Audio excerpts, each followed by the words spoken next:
Today I'm going to be going over our sight words, so make sure you have your paper or your marker or your pencil or your chalk.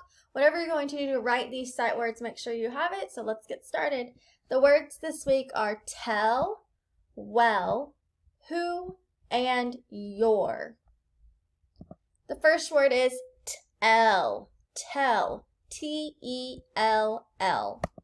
T-E-L-L. Remember, there's two L's there. The word is tell. I will tell you the story after lunch, meaning I'm going to say it to you, meaning using words. Tell. That one's pretty common that we use.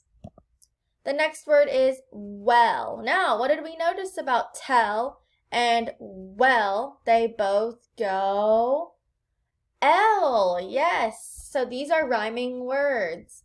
Well is spelled W-E-L-L.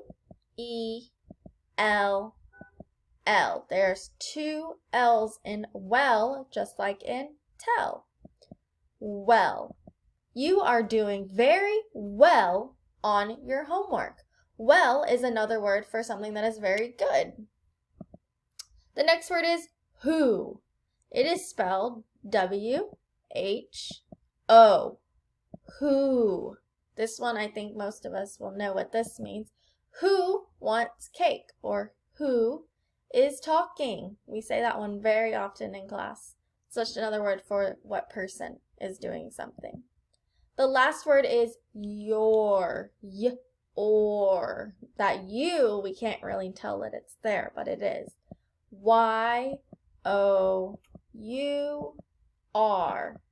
Your. Our sentences. I want to read your story. So it's just another form of like you, depending on what you're trying to say. So again, our words this week are tell, well, who, and your.